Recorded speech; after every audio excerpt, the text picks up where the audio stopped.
이제 우리 모두 다 함께 자리에서 일어나 하나님을 찬양하며 예배의 자리로 나아가십니다.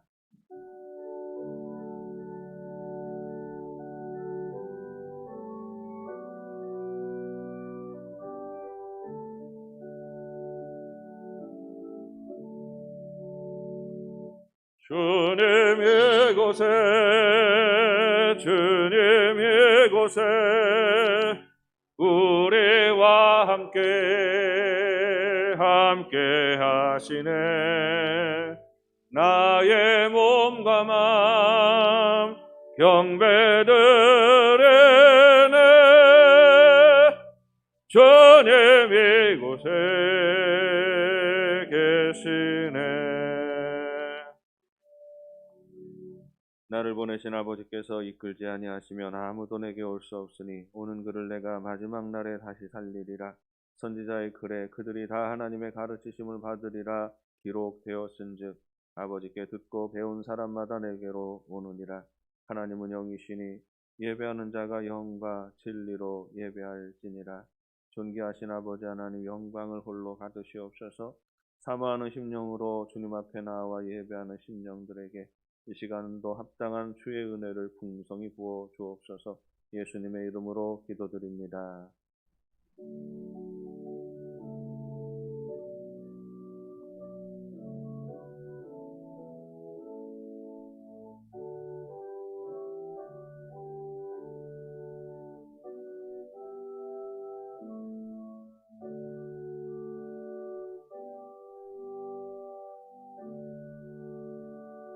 다 함께 찬송가 85장을 부르십니다.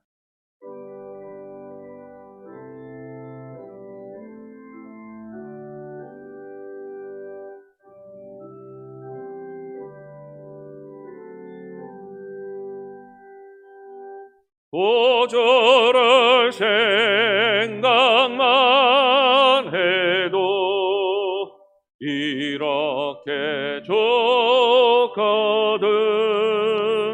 줄을 배울 때야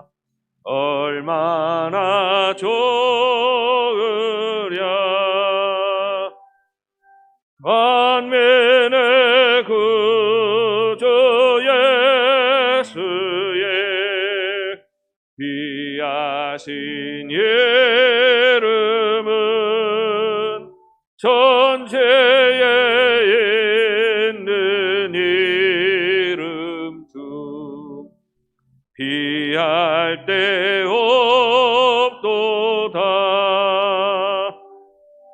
자매게 하는 자에게 소망이 되시고 구하고 찾는 자에게 기쁨이 되신다. 예수의 넓은 사랑을 어찌다 말하랴. 주 사랑 받은 사람만 그 사랑 알도다. 사랑의 구주 예수여 내 기쁨 되시고 이제로부터 영원히 영광이 되소서.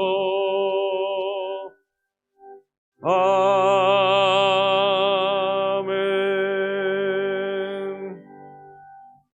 이 시간 지난 날 우리의 잘못을 생각하며 겸손한 마음으로 참회의 기도를 드리십니다.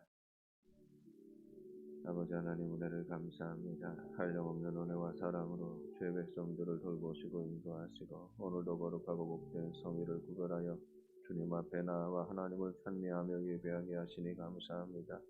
사랑하는 죄 백성들의 정성과 또 힘을 다하여 올려드리는 예배를 기쁨으로 받으시고 이 시간 임하셔서 주의 백성들을 어루만지시사 그 심령을 새롭게 하여 주시옵소서. 하나님 아버지, 겸손히 주님 앞에서 한 주간을 돌아봅니다. 주님 말씀 따라 살기를 원하였지만 우리의 마음은 원이로 돼 우리의 육신이 약하여서 날마다 육신의 허물을 반복하고 다시 걸려 넘어지는 삶이었습니다. 주님 용서하여 주옵시고 이 시간에도 하나님의 은혜로 저희들을 새롭게 하시고 정결케 하여 주시옵소서.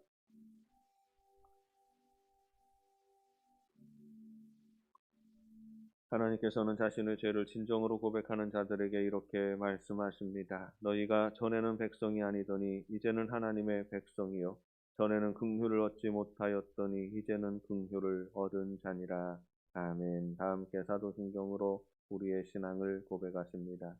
나는 전능하신 아버지 하나님 천지의 창조주를 믿습니다.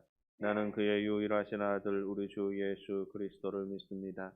그는 성령으로 잉태되어 동정녀 마리아에게서 나시고 본디오 빌라도에게 고난을 받아 십자가에 못 박혀 죽으시고 장사된 지 사흘 만에 죽은 자 가운데서 다시 살아나셨으며 하늘에 오르시어 전능하신 아버지 하나님 우편에 앉아 계시다가 거기로부터 살아있는 자와 죽은 자를 심판하러 오십니다. 나는 성령을 믿으며 거룩한 공교회와 성도의 교제와 죄를 용서받는 것과 몸의 부활과 영생을 믿습니다. 아멘. 다 같이 자리에 앉으셔서 성시를 교독하십니다. 성시는 교독문 50번, 시편 116편입니다.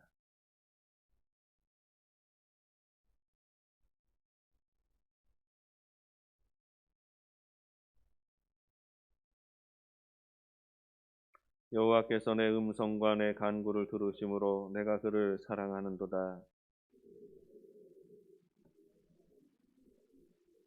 사망의 줄이 나를 두르고 수월의 고통이 내게 이름으로 내가 환난과 슬픔을 만났을 때에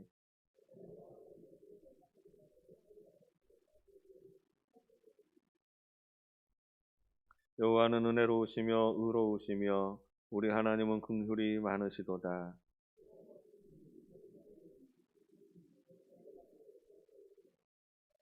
내 영혼아 네 평안함으로 돌아갈지어다. 여호와께서 너를 후대하심이로다.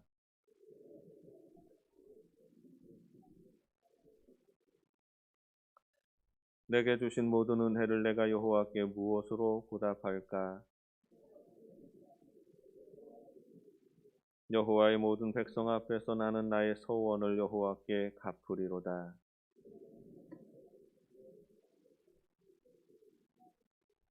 아멘. 다 함께 찬송가 464장을 부르십니다.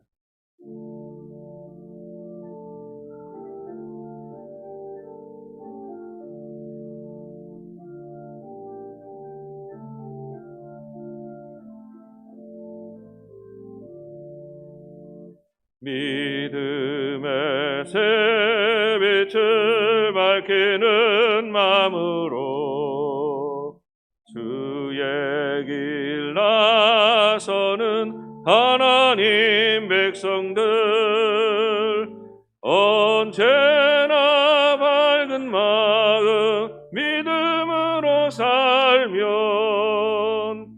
은혜의 구원 열매 풍성히 맺으리. 소망의 새빛이 가득한 마음으로 주의 길 따르는 하나님 백성들 언제나 푸른 마음 소망으로 살면 영광의 하늘나라 면류관 얻으리. 사랑의 새빛을 나누는 마음으로 주의 길 행하는 하나님 백성들 언제나 넓은 마음 사랑으로 살면 평화의 주님 나라 이 땅에 이루리. 아멘.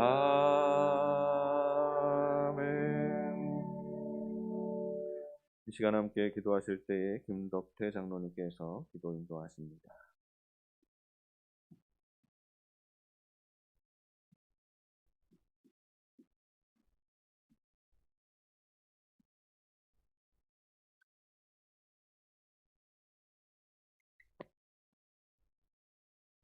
기도드리겠습니다. 사랑과 은혜가 풍성하신 하나님 아버지, 오늘도 변함없이 주님의 몸된 교회의 성도들을 예배의 자리로 인도해 주시니 감사합니다. 항상 마음을 깨끗게 하사 주님의 영광을 보게 하시고 길을 열어 주님의 말씀을 듣게 하시니 감사합니다. 지난 한 주간도 믿음 없이 일어난 모든 잘못들을 용서하시고 주님의 은혜 가운데 새로운 복된 길을 걷게 하여 주옵소서.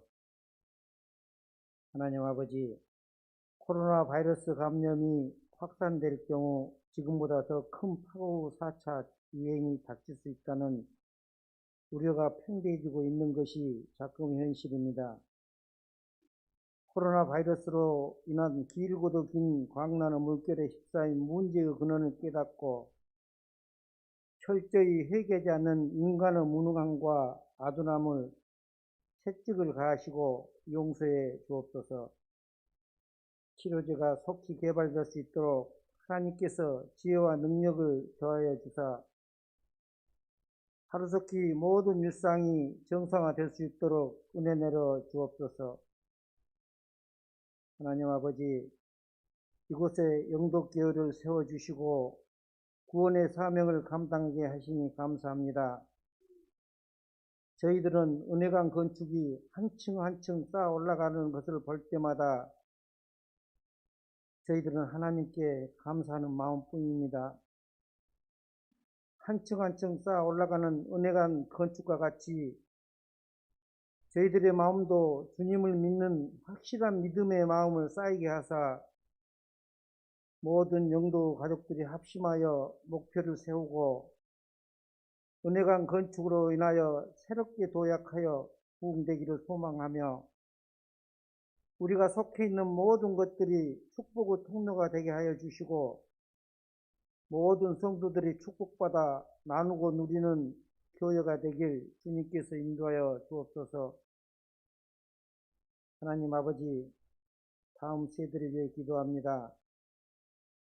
하나님의 은혜와 사랑이 아니고서야 어떻게 주일학교가 바로 설 수 있겠습니까? 하나님, 우리 교회의 다음 세대가 하나님의 은혜로 다시 일어서길 원합니다.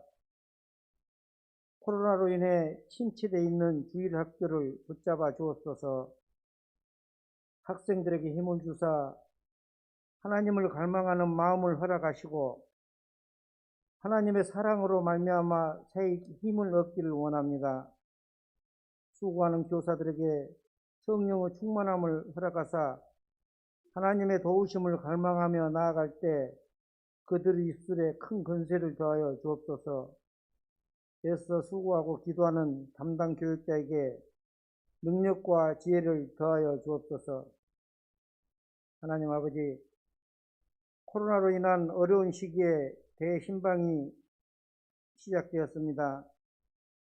목사님을 성령님께서 붙들어 주시고 능력을 더하여 주셔서 목사님이 찾는 모든 성도들의 가정에 하나님의 축복과 행복의 문이 활짝 열리고 생업과 삶의 터전 위에 축복의 손길이 임하여 모든 염려와 걱정, 근심 떨쳐버리고 만사 형통한 삶이 되도록 은혜를 더하여 주옵소서.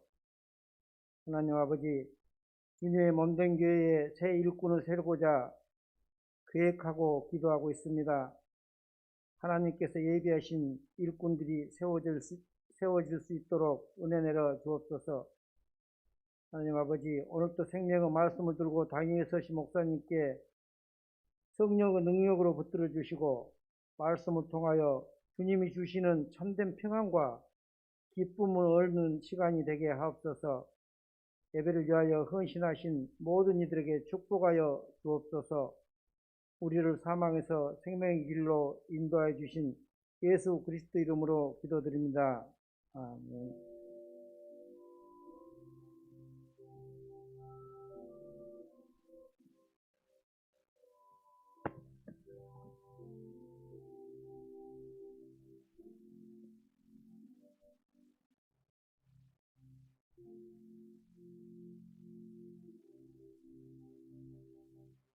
이 시간 우리에게 주신 하나님의 말씀은 신약성경 유다서 1장 20절로 25절까지 말씀입니다. 신약성경 398쪽입니다. 유다서 1장 20절부터 25절까지 말씀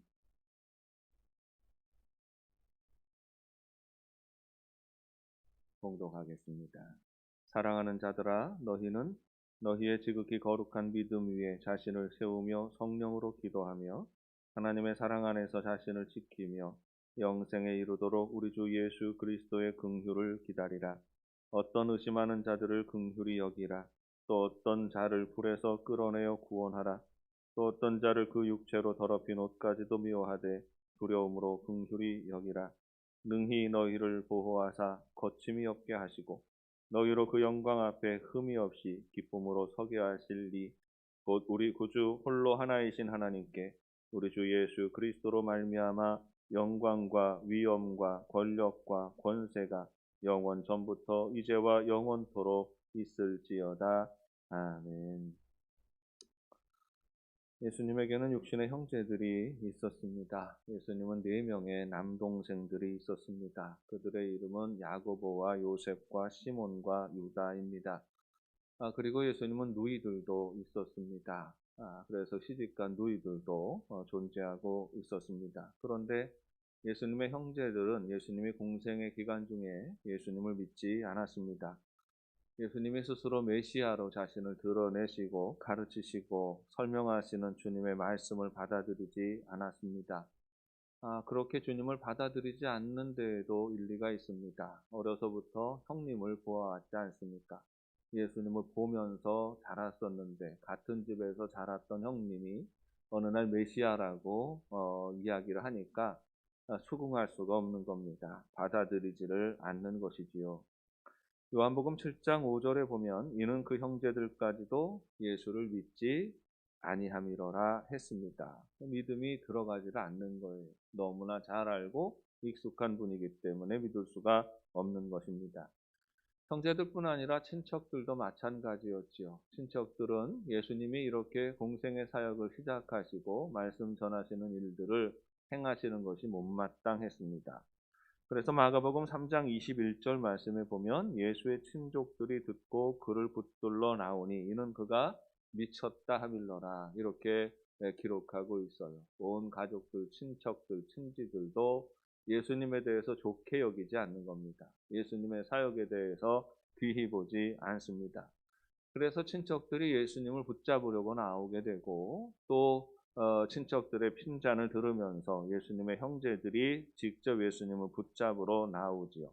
마가복음 3장 31절에 보면 그때 예수의 어머니와 동생들이 와서 밖에 서서 사람을 보내어 예수를 부르니 이렇게 말하고 있어요. 직접 와서 형님 더 그러지 마시고 갑시다. 더 이런 일 하지 마시고 돌아갑시다. 이렇게 주장하고 있는 것이지요. 공생애를 시작하면서 예수님은 고향 나사렛을 떠났습니다. 갈릴리를 두루 다니며 복음을 전하시는데 동생들은 여전히 나사렛에 눌러 앉아서 살았지요. 거기서 머물면서 살던 이들이 이제 갈릴리로 예수님을 붙잡으러 나오는 모습을 기록하고 있는 것입니다. 이들의 인식은 변하지 않습니다. 공생애 내내 바뀌지 않습니다. 그래서 예수님이 십자가에 매달려 죽으시기까지도 이들은 예수님을 믿지 않았습니다. 그런데 예수님이 말씀하신 대로 사흘 만에 다시 살아나셔서 제자들과 수많은 증인들에게 40일 동안 보이시게 됩니다. 그렇게 많은 이들에게 예수님이 죽으신 예수님이 다시 사셔서 그 부활의 증거를 보여주시게 될 때 수많은 사람들이 예수님을 믿고 영접하게 됩니다. 부활하신 예수님은 형제들에게도 나타나셨지요.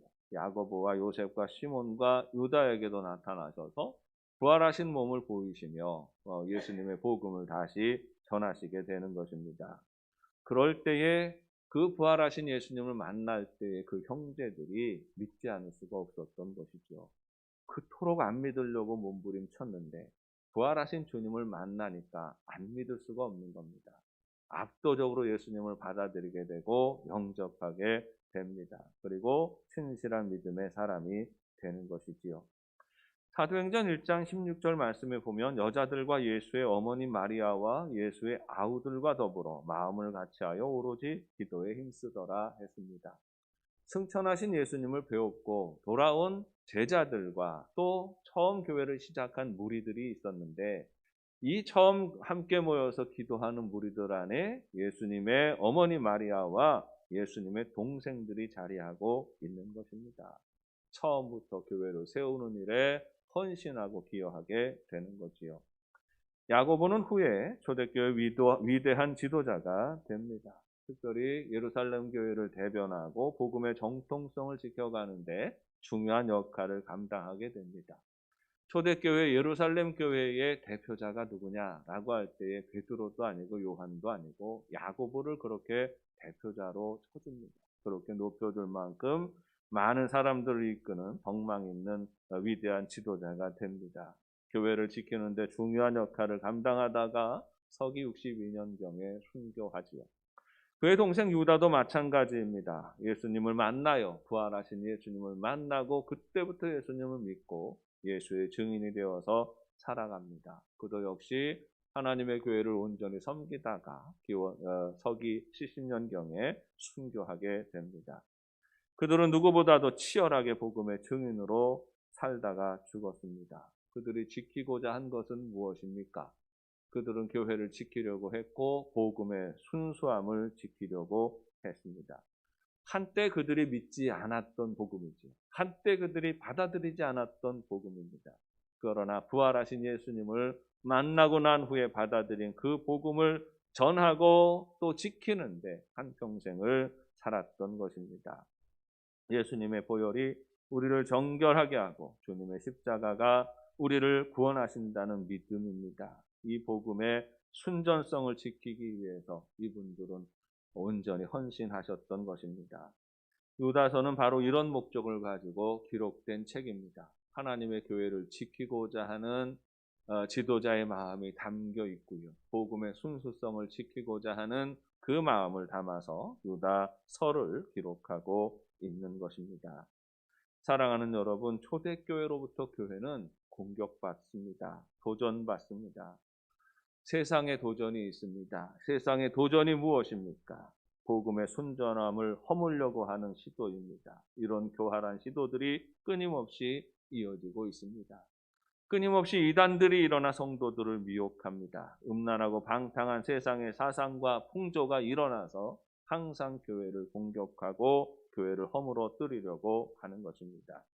하나님의 사람은 복음을 증거하는 자이면서 동시에 복음을 지키는 자입니다. 복음의 순전함을 지키는 자입니다. 교회의 순전함은 거룩함으로 나타나지요. 성도는 거룩해야 하고 교회도 거룩해야 합니다. 거룩해야 구원받는 것은 아니에요. 그런데 구원받은 사람은 거룩해지는 것입니다. 교회는 항상 세상과 구별되는 곳입니다. 세상이나 교회나 똑같아서는 그걸 교회라고 말할 수가 없어요. 세상의 사리와 세상의 방식과 교회의 방식은 다릅니다. 교회는 구별되어 있는 것이지요. 수많은 증인들이 전하는 바 예수 그리스도의 온전함을 붙들고 거룩한 공동체를 지켜나가는 우리 영도의 가족들이 되시기를 바랍니다. 오늘 말씀은 예수님의 형제였던 유다의 서신입니다. 초대교회에서 예수님의 형제라고 하는 것은 얼마나 영향력이 있는 소리가 되겠습니까? 여러분, 우리나라도 혈연과 학연 이런 게 되게 중요하지요. 근데 유대인들만큼 또 유대인들도 우리나라 사람 못지않게 혈연이나 학연이나 이런 걸 굉장히 중시합니다. 그러니까 초대교회에서 교회 안에 자리를 잡아갈 때에 내가 예수님의 형제요, 내가 야고보의 형제요 라고 하는 것이 얼마나 큰 자랑거리이겠습니까? 얼마나 그 혈연만으로도 얼마나 큰 권위를 가지는 것입니까? 그러나 유다는 자신을 이렇게 소개하고 있습니다. 나는 예수 그리스도의 종이다. 이렇게 기록하고 있어요. 나는 예수님께만 매이고 예수님만 전하는 사람이다 라는 말입니다. 유다서는 전형적인 공동서신이라고 말합니다. 당시의 모든 교회가 어떤 특정한 교회가 받는 편지가 아니라 당시의 모든 교회가 함께 회람하며 읽어야 하는 편지라는 말이에요. 25절로 된 이 편지를 기록한 이유가 있습니다. 당시에 만연한 이단의 사상들이 있어요. 그리고 이 이단 사상을 지지하는 속된 풍조가 있습니다. 이것이 교회를 자꾸 공격하고 도전하기 때문입니다. 당시에 교회를 어지럽히던 이단을 영지주의라고 말합니다. 영지주의는 영과 육을 구분하는 사상입니다. 인간에겐 영이 있고 인간에겐 육이 있는데 이 영은 거룩하고 영은 구원의 대상이 되지만 육은 더럽고 속된 것이고 육은 구원의 대상이 되지 않는다라고 생각하는 것이에요. 예수님에게는 신성과 인성이 있습니다. 영지주의 사상을 가지게 되면 예수님의 신성을 인정하지요. 하나님의 아들로서 큰 일을 행하신 분이십니다. 예수님의 모든 사역에 대해서 인정하지만 예수님이 몸을 입고 인간의 몸을 입고 살아오시고 활동하셨던 것에 대해서는 인정하지 않습니다. 예수님의 육신을 입고 살아가셨던 그 날들은 거룩하지 않다라고 감히 부정하게 되는 것이지요. 왜 이런 사상이 일어날까요? 항상 사상은 그 시대의 풍조를 반영합니다. 이런 사상이 일어나는 것은 그 시대를 주도하던 풍조와 연관을 가지는 것이지요. 그 시대의 풍조는 마음껏 육신의 쾌락을 행하는 쾌락주의입니다. 하나님 없이 살아가는 사람들은 육신의 쾌락에 몰두해서 먹는데, 입는데, 또 성적으로 문란하고 아무렇게나 살아가는데 몰두했습니다. 이 쾌락주의와 영지주의가 결합하니까 무서워지는 것이에요. 인간의 구원은 영적인 것이죠. 영혼만 구원받는 것이에요. 그러니까 내가 믿음으로 예수를 믿고 고백하면 육신은 아무렇게나 살아도 상관이 없다고 주장하게 되는 것입니다. 이런 생각이 교회 안에 슬그머니 들어옵니다. 그리고 이 생각을 가지고 교인들을 미혹하는 거지요. 야, 예수 믿으면 천국 가잖아. 천국에 대한 확신과 그 마음만 있으면 되는 것이지. 그러니까 이 구원의 확신만 있으면 이 세상을 살아갈 때에 그냥 아무렇게나 살아도 괜찮아. 그 죄에 대해서 하나님께서 책망하시지 않아. 도덕적이지 않아도 되고 윤리적이지 않아도 돼. 그것에 매일 필요가 없어. 어떻게 보면 오늘날의 구원파 이단들의 생각이 이 생각이 있는 것입니다. 예수님이 우리를 위해 자유를 주셨는데 왜 우리가 여전히 도덕과 윤리에 얽매여서 살아야 하지? 라고 주장하는 거예요. 성경대로 살아야 할 의무는 없어. 그냥 예수를 믿으면 구원받는 거야. 이렇게 주장하게 되는 겁니다. 그저 내키는 대로 자유롭게 즐기며 살아가는 것이 최대의 행복이 아니겠느냐고 주장하는 것이지요. 놀랍게도 이 사상이 슬그머니 초대교회 안에 들어왔는데 초대교회 안에서 많은 사람들의 지지를 받습니다. 많은 사람들이 여기에 미혹이 되고 심각한 문제를 일으키게 됩니다. 거룩해야 하는 하나님의 사람들이, 거룩한 하나님의 성도들이 용감하게 죄를 짓고 방탕한 삶을 살아가는데 이른 것이에요. 마음대로 방탕하게 살아가면서도 난 괜찮아, 난 예수를 믿으니까 난 구원받았고 난 하나님 나라에 소망이 있어, 이렇게 말하는 사람들이 가득하게 된 것입니다.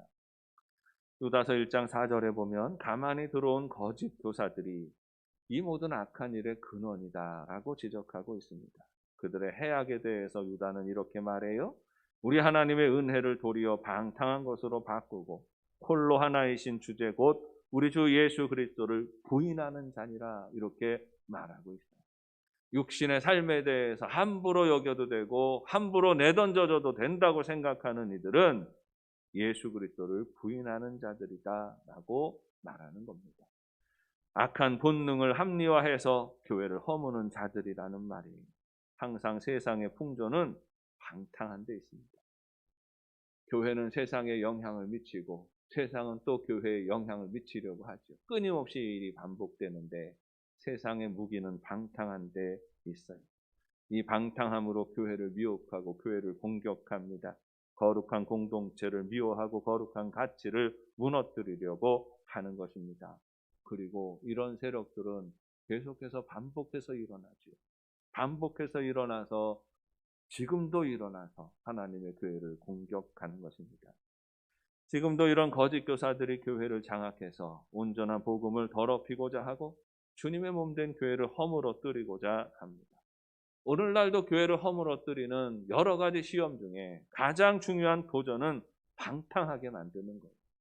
세상이 방탕함이라는 그 무기를 가지고 교회를 허물어뜨리려고 하는 것입니다. 방탕한 삶에 대해서 8절 말씀을 보니까 육체를 더럽히고 권위를 업신여기며 영광을 비방하는도다 했습니다. 방탕한 삶은 육신의 삶에 질서가 없이 살아가는 거예요. 아무렇게나 살아가는 것이지요.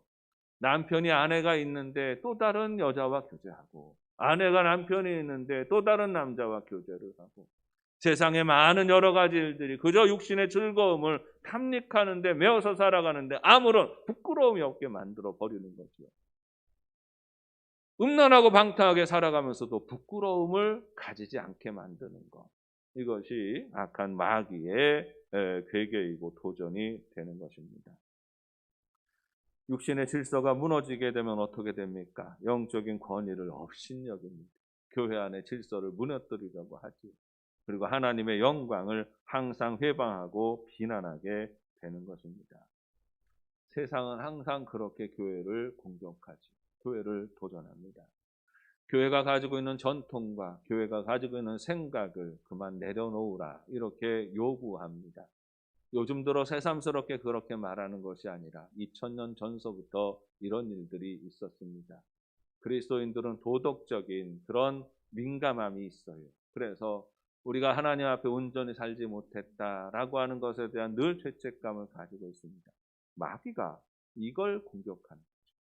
그래서 이 시대는 교회가 문제이고, 이 시대는 교회가 타락했고, 이 시대는 교회가 썩었고, 그러면서 여러 가지 시대 정신을 들먹이면서 하나님의 교회를 흔들어 버리려고 시도하고 있는 것입니다. 사람들이 교회를 공격할 때 주로 들고 사용하는 것이 시대 정신이라는 것이 있습니다. 이 시대 많은 사람들이 동의하는 정신이다라는 것이지요. 동성애가 시대정신이라고 주장하고 성의 자유가 시대정신이라고 말합니다. 가정의 해체가 시대정신이라고 주장합니다. 인내와 희생과 섬김이 귀하지 않다고 말합니다. 아버지와 어머니의 호칭을 가지는 것이 시대정신을 거스르는 일이라고 그렇게 교육 현장에서부터 가르치는 것입니다. 인간의 삶을 구속하는 하나님은 시대에 뒤처진 신이라고 말합니다. 인권이라는 이름으로, 평등이라는 이름으로, 정의라는 이름으로 방탕한 생활을 그럴듯하게 포장하고 만들어내는 주장들이 이 시대에도 반복해서 드러나고 있는 것입니다. 여러분, 새삼스러운 게 아닙니다. 2000년 전에도 있었고 유다가 그토록 염려하고 걱정했던 세상의 도전입니다. 다시 반복되어지는 사단의 시도들이 있지요. 어찌해야 합니까? 우리는 이 세상을 어떻게 살아가야 합니까? 우리는 정신을 바짝 차리고 이 거짓된 사상들을 항상 구별해 내어야 하는 것입니다. 우리는 우리 믿음의 자리를 잘 지켜야 합니다. 오늘 본문 20절로 21절 말씀에 사랑하는 자들아 너희는 너희의 지극히 거룩한 믿음 위에 자신을 세우며 성령으로 기도하며 하나님의 사랑 안에서 자신을 지키며 영생에 이르도록 우리 주 예수 그리스도의 긍휼을 기다리라 했습니다. 우리는 시대 정신과 상관없이 거룩한 믿음의 기초 위에 서 있어야 합니다. 거룩한 믿음이라 하는 것은 복음을 말합니다. 철저하게 복음의 기초 위에 우리 모든 사상이 정립되어 있어야 하는 것이죠. 오늘날의 사람들은 시대정신이라고 말합니다. 그런데 여러분, 시대정신을 구분해야 됩니다.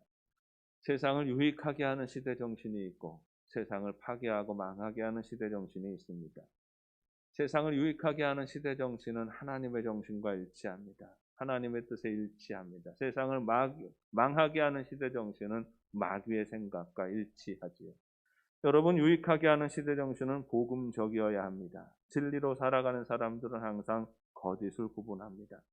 거짓말하는 사람들이 자기가 거짓말한다고 말합니까? 거짓말하는 사람들은 항상 자기가 참말을 한다고 말합니다. 자기가 옳다라고 말하지요. 그런데 자기가 옳다라고 주장하는 그 사람들의 말들을 판단해야 합니다. 무엇으로 판단합니까? 복음적인 기준에 합당한가? 하나님의 말씀에 근거해서 이 주장들이 납득이 되어지는가? 주장할 만한 일인가? 이것들을 판단해야 하는 것입니다. 여러분, 많은 사람들이 행하면 그 길이 다 옳은 길인가요? 다수가 지지한다고 옳은 것이 아닙니다. 상식이에요. 모두가 다 간다고 바른 길이 아닙니다. 상식이에요. 진리를 아는 자가 길을 압니다. 진리는 오직 예수님이십니다. 복음이 모든 것을 판단하는 거예요. 사랑하는 여러분, 부탁드리는데 우리 영도의 가족들은 휩쓸려 살지 마십시오. 세상의 사람들이 그렇게 간다고 다 그렇게 가면서 살지 마세요. 세상 아줌마들이 다 몰려다닌다고 따라다니면서 죄짓지 마시고 세상의 남자들이 다 몰려다닌다고 따라다니면서 나쁜 짓 하러 다니지 마세요. 세상의 사람들이 다 즐긴다고 다 이렇게 사는 건데 뭘 그래? 그러면서 음란하고 방탕하게 살아가는데 사람들 다 그런다고 함께 따라가지 마세요. 그리스도인들은 함께 휩쓸리지 않는 사람입니다. 바르게 스스로를 구별하십시오. 어울려서 죄 짓지 마세요. 우리는 참되게 살아야 합니다. 항상 선한 영향을 끼쳐야 하는 것입니다. 오히려 그들을 화나게 하고 그들을 부끄럽게 하십시오. 복음 위에 서 있는 사람들이 참된 그리스도인들이 이 세상을 지키는 사람들이기 때문입니다. 그리고 성령으로 기도하라 했습니다. 복음 위에 서 있는 사람들은 항상 성령의 인도하심을 따라 기도하지. 성령으로 기도한다는 게 무슨 말인지를 우리는 알아야 하는데요. 당시의 거짓 교사들은 자신이 영적인 존재라고 주장했어요. 여러분, 영지주의자들은 영적인 걸 강조하는 사람입니다. 영적인 것을 강조하려면 뭘 해야 되겠습니까? 신비한 어떤 것들, 영적인 언어, 말, 그런 얘기들을 많이 하게 되는 것이죠. 그들은 자기들을 영적으로 보이기 위해서 노력했습니다. 영적인 존재로 서 있는 거예요. 그런데 그들은 악한 길에 서 있었고 악한 길로 인도하는 자들이었습니다. 그들이 인도하는 길이 자신의 불경건함과 더러움을 드러내는 그런 길이었기 때문입니다. 여러분, 성령으로 기도하는 사람들은 항상 진리 안에 거합니다. 여러분, 여기에 정확한 영적 성령 충만의 길이, 그 기준이 여기에 있습니다. 성령 안에 기도한다는 건 말씀으로 기도하고 말씀을 증거하는 것이죠. 성령의 인도하심은 신령하고 영적이고 신비한 것이지만 그것이 말씀의 범주를 넘어서지 않습니다. 진리의 기준을 넘어서지 않아요. 그러니까 내가 영적인 권위를 가지고 무슨 신비한 어떤 걸 가지고 내가 환상을 받고 내가 계시를 받는데 당신은 무슨 일을 해야 되고 이렇게 해야 된다라고 말하는 사람이 있으면 다 거짓말쟁이라고 여기시면 되는 거예요. 성령으로 기도하는 것은 말씀으로 기도합니다. 진리 안에서 하나님 보시기에 아름답고 합당한 뜻을 따라가는 것이에요.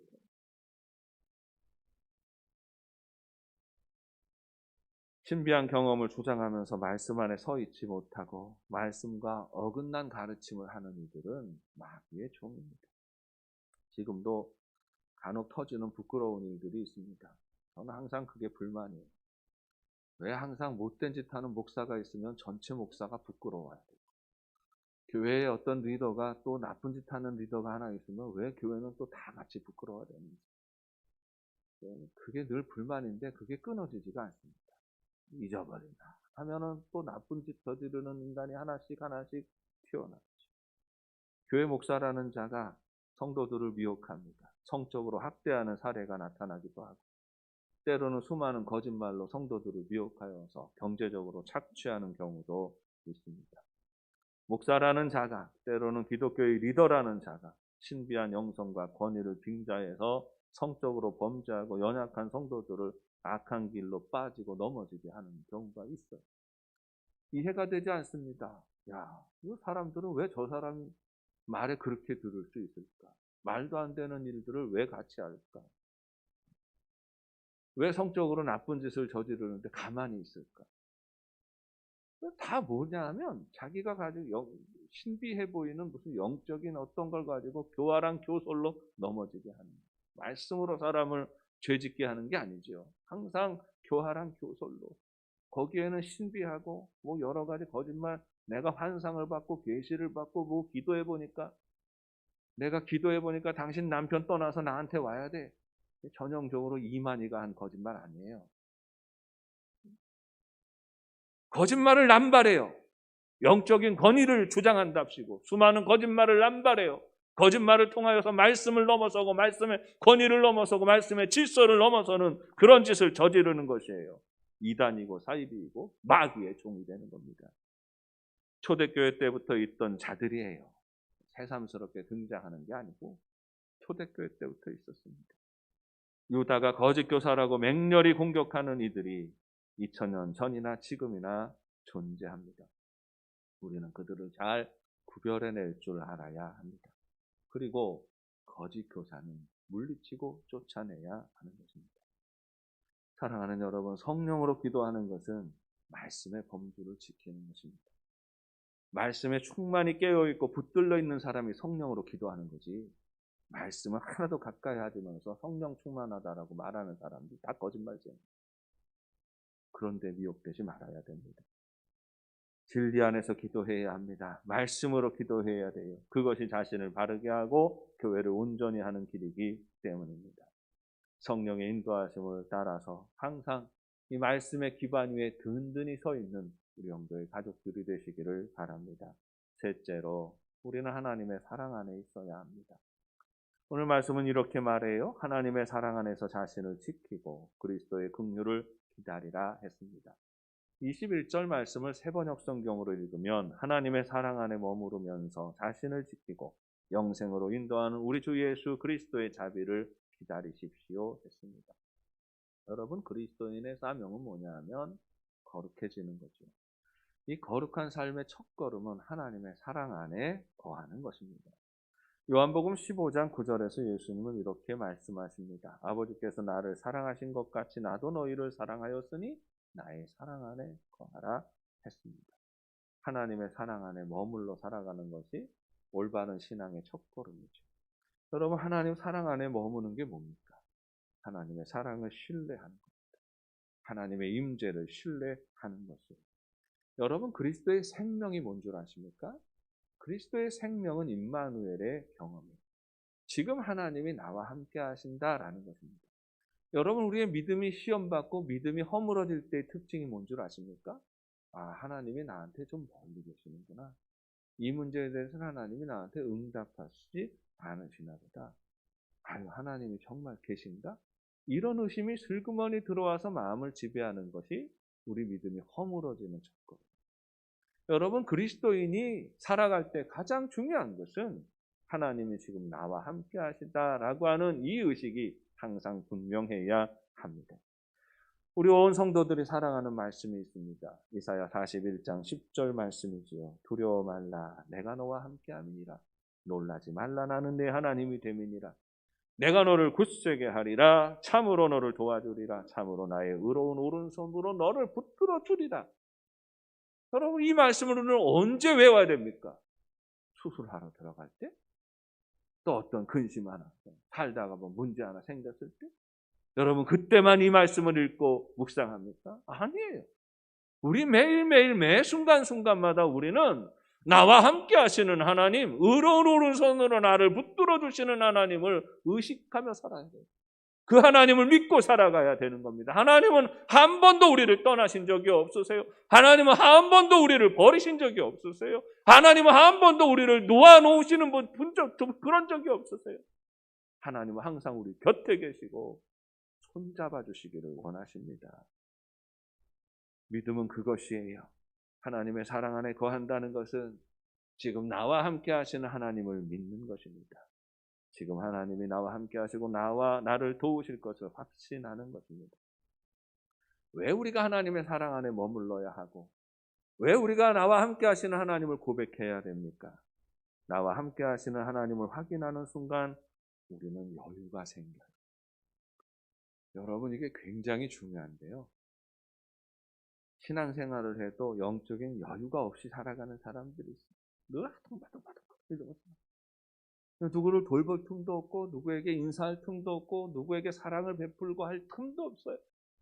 왜냐하면 그냥 나 하나 건사하기 힘드니까, 내 믿음 하나 지키기가 힘드니까 그냥 바둥바둥.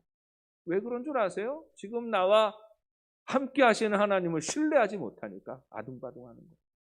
그런데 지금 하나님 나를 붙잡아 주시고 내가 하나님의 은혜 안에 있지라고 고백하게 되고 확신하게 되면 그때부터 여유가 생겨요. 무슨 여유입니까? 사랑할 수 있는, 돌아보는 여유가 생기는 것이고, 살펴보는 여유가 생기는 것이고, 손 내밀 수 있는 여유가 생기는 것입니다. 예수의 사랑 안에 거하게 되면 예수의 사랑을 품게 돼요. 예수의 사랑으로 주변을 돌아보라고 유다는 가르칩니다. 주변에 누구를 돌아봅니까? 미혹되어 넘어진 자를 돌아보라고 합니다. 거짓된 길에 들어서 있는 자를 포기하지 말라고 합니다. 하나님의 심판대 앞에서 담대하게 설 수 없는 자, 미혹되어서 거짓된 영에 붙들려 있는 자, 그들을 긍휼히 여기라고 합니다. 그리고 그들을 위해서 기도하고 그들을 건져내기 위해서 늘 마음과 정성과 힘을 다하라고 말합니다. 아직도 하나님을 알지 못하는 사람, 그래서 하나님 나라에 소망이 없는 사람, 그래서 이 세상의 풍조를 따라서 그냥 음란하고 방탕하게 살아가고 그 즐거움에 머물러 있는 그 사람들에 대한 긍휼히 여기는 마음을 가지고 붙들어내라고 유다는 권면하고 있는 것입니다. 사랑하는 여러분, 우리는 하나님의 사랑 안에 있는 사람, 하나님의 사랑 안에 있는 사람은 하나님의 사랑의 그 마음을 품고 사랑할 줄 아는, 주님의 마음으로 주변을 돌아보고 우리 가족을 돌아보고 이웃을 돌아보고 우리 주님 나라를 함께 바라보며 함께 구원의 자리에 구원의 기쁨을 맛보고 누리는 그 증거자로서는 우리 영도의 가족들이 되시기를 바랍니다. 사랑하는 여러분, 우리는 하나님의 사람들입니다. 하나님을 바라보며 거룩해야 하는 사람들입니다. 거룩이 우리의 사명이에요. 언제나 우리는 거룩해야 합니다. 거룩해야 한다 그러면 마음에 부담감이 확 몰려오죠. 그런데 여러분, 거룩을 부담으로 받아들이지 마세요. 거룩은 다른 게 아닙니다. 예수님을 믿고 주로 고백하며 살아가는 이 삶이 거룩한 것이에요. 말씀을 믿고 순종하며 말씀대로 살아가는 이 삶이 거룩한 것이에요. 예수 믿는 사람으로 살아가는 이 삶이 거룩한 것이에요. 이 삶의 질서와 이 삶의 방식과 이 삶의 가치를 잘 지켜가는 삶이 되시기를 바랍니다. 마귀는 자꾸 우리를 흔들려고 하죠. 시대의 풍조는 우리를 흔들려고 합니다. 거룩하지 못하게 하고 방탕하게 만들려고 하는 것입니다. 여러분, 시대의 풍조에 휩쓸리지 마세요. 친구들이 간다고 다 따라하지 마세요. 동료들이 한다고 다 따라하는 거 아닙니다. 우리는 있어야 할 때, 우리는 머물러야 할 때, 우리는 해야 할 일을 구분하며 살아가는 것입니다. 거룩한 가치와 기대를 붙잡으세요. 2000년 전이나 지금이나 음란과 방탕과 거짓과 불의는 아무리 많은 사람들이 그 짓을 해도 그건 악하고 나쁜 것입니다. 그렇게 사는 것은 비난받아야 하는 것이에요. 단정하고 질서 있고 선하고 아름답게 살아가는 삶은 칭찬받아야 하는 거예요. 아무리 작은 사람이 그렇게 살아도 질서 있게 살아가고 단정하게 살아가고 사랑으로 살아가면 그 사람은 칭찬받아야 하는 삶이죠. 우리가 거룩해져야 하나님의 선한 역사가 우리를 통해 나타납니다. 능히 우리를 서게 하시는 분이 하나님이시죠. 우리를 도와주셔서 이 어둠의 세상 주관자들을 이기게 하시는 분이 하나님이십니다. 하나님을 신뢰하고 그 은혜 안에서 그 사랑 안에 거하며, 그래서 우리 하나님의 크신 은혜가 날마다 우리 영도 가족들을 사로잡으시기를 바랍니다. 우리 믿음의 가정 안에서부터 아름답고 복된 역사가 나타나고 드러나는 복된 삶이 되시기를 주님의 이름으로 축원합니다. 하나님 아버지 은혜를 감사합니다. 주님의 선하심과 인자하심을 찬송합니다. 주님이 우리의 구주가 되시고 우리를 온전케 하시는 분이심을 고백합니다. 복음의 기초 위에 든든히 서서 세상의 풍조에 휩쓸리지 아니하며 하나님께서 기뻐하시는 거룩하고 아름다운 길 걸어나가는 우리 영도 가족들 되게 하여 주옵소서. 예수님의 이름으로 기도합니다. 다 함께 찬송가 469장을 부르시며 준비하신 예물을 봉헌하십니다.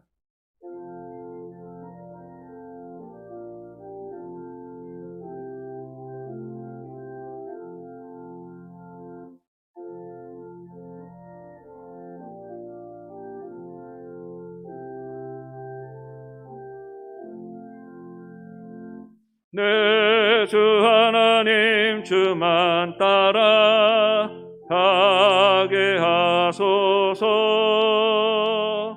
어떠한 역경과 괴로운 일이 내 앞길을 가로막아도 물리치고 가게 하소서. 반란 풍파 슬픔 모두 이겨내고서 나 언제나 이 길로만 가게 하소서. 내 주 예수님 바른 길을 비춰주소서. 무서운 유혹과 시험이 와서 내 앞길을 어지럽혀도 찬송하며 가게 하소서. 할렐루야 기뻐하고 감사하면서 나 언제나 이 길로만 가게 하소서.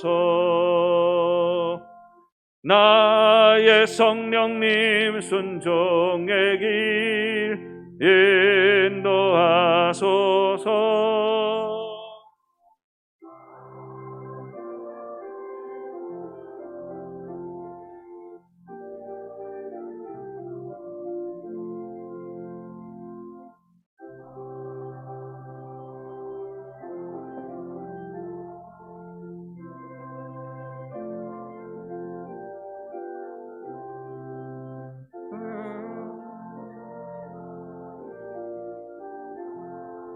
가게 하소서.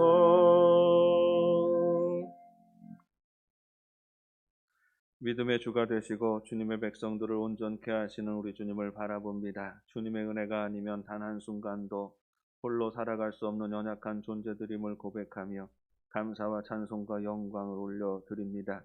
온전히 거룩한 삶을 지켜 세상을 이기게 하옵소서. 믿음이 없으면 하나님을 기쁘시게 할 수 없사오니 어떠한 어려움 가운데서도 믿음을 잘 지켜 긍휼이 넘치는 하나님을 항상 바라고 의지하며 복음 안에 살아가는 주의 백성들이 되게 하여 주옵소서. 이 시간 주님의 것을 구별하여 예물을 드립니다. 이 예물은 성도의 피와 눈물과 땀입니다.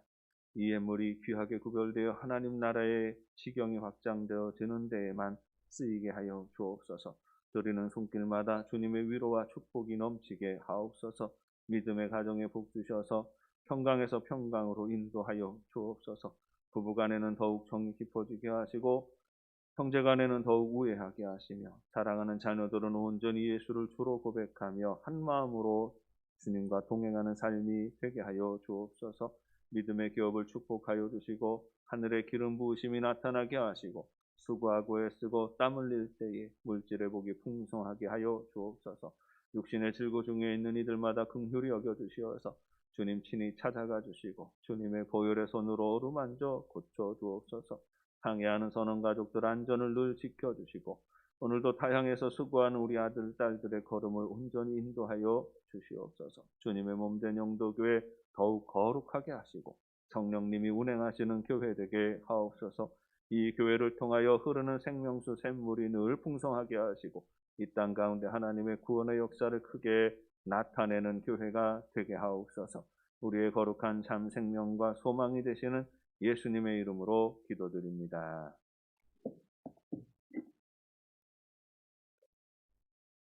주의 소식은 주보를 참고해 주시기를 바랍니다. 사회적 거리두기 2단계 체제로 예배를 드리고 있습니다. 모든 예배는 66명 인원 제한이 되어서 진행이 됩니다. 신청자에 한해서 예배 드릴 수 있으니까 예배 오실 때나 가실 때 항상 신청해 주시기를 바랍니다. 모임 광고 살펴주시기를 바라고 제2차 성경 천독운동 신기순 집사님, 김학수 집사님, 임복현 청년, 김선심 집사님, 강기영 학생, 송희정 집사님, 김정심 권사님, 김덕신 목사 보고에서 122독째 진행이 됩니다. 지난주 부산노회 190회 노회에서 우리 주민규 목사님께서 목사 안수를 받으셨습니다. 그래서 우리 주민규 목사님, 김의원 사모님 가정에서 안수를 감사하여서 떡을 제공해 주십니다. 나가실 때 하나씩 받아가 주시기를 바랍니다. 대신방 일정 참고해 주시기를 바라고요. 이번 주에는 18구역, 17구역, 그리고 3구역 대신방 진행을 하겠습니다. 코로나 시대의 대신방은 어떻게 하나 여러분 염려하시는데 더 세게 합니다. 더 세게 하고요. 예전에 대신방 할 때 가지 않았던 집까지도 다 갑니다. 다 가고 가서 축복하고 예배하고 가는데 주로 문간에서 신방하는 경우가 많아요. 그러니까 문회라도 다녀가니까 혹시 안 계시는 분들도 그냥 기도하시고 신방을 받아주시기를 바랍니다. 그럼 대문에 갔다가 문간을 붙잡고 주여 이 가정에 축복하시고 그렇게 기도하고 가는데 저는 얼마나 좋은지 몰라요. 성도의 가정 어떻게 보면 그동안에 신방을 한 번도 받지 않았던 가정도 다 가거든요. 가서 보니까 여기서 사시는구나 하는 생각도 하고 그래서 마음을 담아서 축복하고 기도하게 됩니다. 신방하게 되면 거기다 흔적을 남겨놓고 와요. 이 가정에 주시는 하나님의 말씀 이렇게 카드 하나씩 이렇게 만들었습니다. 그래서 올해는 이렇게 책갈피로 만들었는데요. 이게 똑같은 말씀이 아니고 꼭 그 가정에 주시는 말씀입니다. 그 가정 말씀을 붙들고 또 한 해 동안 기도하며 또 함께 또 거룩한 싸움을 잘 감당해 나갈 수 있기를 바랍니다. 대신방 이렇게 일정에 따라서 진행이 되겠습니다. 다음 주일과 그 다음 주일 2주간에 걸쳐서 우리 교회 항종직 선거를 위한 공동의회로 모이겠습니다. 공동의회가 한 주일에 3번씩 모이겠지요. 1부 후에, 2부 후에, 3부 후에 예배가 모이게 되겠는데요. 우리가 코로나 시대이기 때문에 이전처럼 우리가 한 번에 모여서 선거를 진행할 수가 없습니다. 그래서 여러분들은 오셔서 그날 맞춰서 투표만 해 주시고 가시면 됩니다. 다음 주에는 무기명으로 투표하는 날입니다. 그러니까 장로 2인, 안수집사 5인, 권사 10인에 대한 명단을 기도하면서 이번 주 내내 좀 준비해 두시고요. 예배 마친 다음에 기명하는 시간을 가지겠습니다. 다 기명하시면 결과 나올 때까지 기다리는 게 아니라 여러분 그냥 내고 가시면 돼요. 그 투표를 우리 투표함에 넣는 것처럼 넣고 가시면 1부, 2부, 3부 투표 용지들을 다 수거해서 3부 예배 마친 다음에 우리 선거위원회에서 개표를 하게 될 것입니다. 개표해서 발표를 하고요. 그리고 그 다음 주에 오셔서 두 번째 선거하실 때에는 첫 번째 1차 선거에서 표를 많이 얻으셔서 장로가 되시는 분, 권사가 되시는 분, 이런 분들에 대해서는 다 기록이 나갑니다. 그리고 남는 인원에 한하여서 1.5배수 공천을 할 겁니다. 그래서 예를 들어서 두 분을 뽑아야 되면 득표수에 따라서 1등, 2등, 3등까지 이렇게 용지에 이렇게 이름을 기록해 가지고 투표 용지를 드릴 겁니다. 그러면 그 중에서 2명에게 공표를 하시면 됩니다. 그러면 그 표를 나중에 다 수거해 가지고 다시 이제 산정을 합니다. 그래 그 중에서 우리 그 기준에 맞춰서 당선 장로 임직자를 장로 안수집사 권사 임직자를 결정하게 되겠습니다. 그래서 두 번째 주일에 오실 때는 그냥 동그라미만 치신다 생각하고 오시면 되고요. 첫째 주일은 다 이름을 쓰신다 생각하시면 되고, 오실 때마다 예배실 들어오실 때에 선거 임명부를 확인하시고 투표용지를 받아가지고 오실 거예요. 받아가지고 들어오셔서 예배를 마치시고 예배 후에 거기다 기록하고 내고 가시면 되겠습니다. 그래서 두 번째 주일 날도 결과가 나올 때는 시간이 걸리니까 여러분 투표만 하시고 집에 가시면 돼요. 가시면 우리 그 홈페이지와 또 밴드와 또 여러 가지 SNS를 통하여서 발표하고 그 다음 주에 공개적으로 발표하도록 하겠습니다. 교회 건축을 위해서 기도해 주시기를 바라고 우리 교회 사랑나눔 선교 현장 위해서 기도해 주시기를 바라고요. 오늘 또 부산 극동방송에서 강창현 목사님, 사모님 오늘 교회에 방문해 주셨습니다. 어려운 중에도 오셨는데 잠깐만 자리에서 일어서 주시겠습니다. 저 2층에 오셨습니다. 감사합니다. 환영합니다. 예배 마치고 잠깐 뵙도록 하겠습니다. 그리고 이 시간에는 우리 당의 서기 되신 한봉익 장로님께서 지난 주간에 있었던 노회 결정 사항들에 대해서 보고해 주시겠습니다.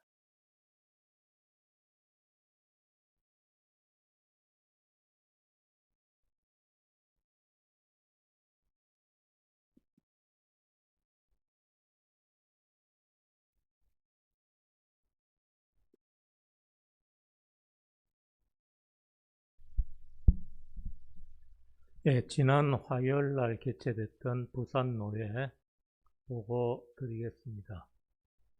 192회기 이 부산노회가 코로나로 인해서 한 곳에서 모이지 못하고 5군데에서 나누어서 개최가 되었습니다.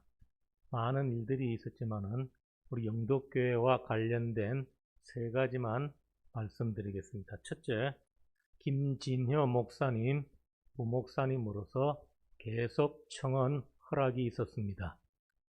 두 번째, 주민규 전도사님 목사 안수 후 영덕교회 부목사님으로서 청빙 허락이 있었습니다. 세 번째, 장로 2인 정선 청원 허락이 있었습니다. 이상과 같이 이 3개가 우리 영덕교회와 관련된 사항입니다. 이상 보고 마치겠습니다.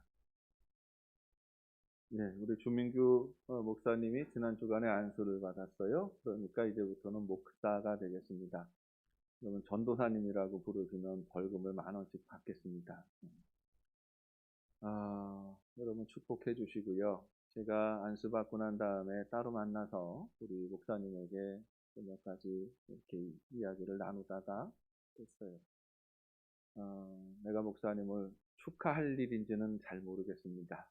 이 시대에 목사로 살아간다는 것이 이게 축하받을 일인지는 잘 모르겠지만, 그러나 이 길이 참 귀한 일이고 거룩한 일이고 복된 자리이니 나는 축복한다, 이렇게 얘기를 했어요. 여러분, 축하할 일은 아닌 것 같고요. 그러나 축복할 일입니다. 여러분, 우리 주민규 목사님이 그 믿음 안에 잘 사역을 감당할 수 있도록 하나님 보시기에 합당하고 아름다운 종이 되도록, 그저 목사로서 살아가며 하나님 영광 가리우는 사람도 얼마나 많은지 몰라요. 그러나 그렇지 않고 늘 신실하게 하나님 앞에 순전한 마음 잘 지키고 또 믿음으로 목양하는 참 목사가 되라고 여러분들 축복해 주시고 기도해 주시기를 바랍니다. 인사 나누시겠습니다. 우리는 거룩한 하나님의 자녀들입니다. 거룩하게 삽시다. 사랑하는 여러분, 거룩이 우리의 사명이지요. 거룩을 어렵게 생각하지 마세요. 말씀 따라 살아가는 게 거룩입니다. 예수님 잘 믿고 살아가는 게 거룩이에요. 세상의 풍조에 휩쓸리지 아니하고 우리 주님 인도하시는 대로 믿음으로 싸워서 승리하는 영도 가족들 되시기를 축복합니다. 다 함께 자리에서 일어나셔서 파송의 노래 함께 부르십니다.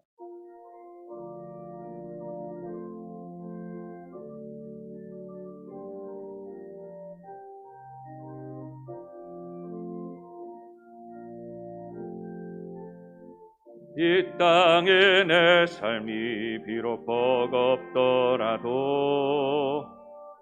주님의 선하심 나 믿으며 가리. 이 작은 자통회 주가 이뤄가시니 감사로 사는 삶 나 살기 원하네. 내 삶의 시간 속에 주 일하시네. 내 모든 여정 속에 함께 하시네. 깊고도 크신 주의 영광을 나 보리라. 위대하신 주 나는 주님께 속한 자 되어 주의 나라 위해 전심으로 살리라. 주의 마음에 합한 자 되어 맡기신 소명 이루리. 지금은 우리 주 예수 그리스도의 은혜와 하나님 아버지의 크신 사랑하심과 성령의 교통하시며 인도하심이 겸손히 주님 앞에 엎드리고 주께서 맡겨주신 귀한 사명을 붙들고 이 땅을 살아갈 때 세상에 휩쓸리지 아니하며 거룩한 본을 보이고 거룩한 백성으로 이 세상을 이기는 삶을 살기 원하는 사랑하는 영도의 온 교우들 위해 지금부터 영원까지 함께 하시기를 간절히 축원하옵나이다. 아멘.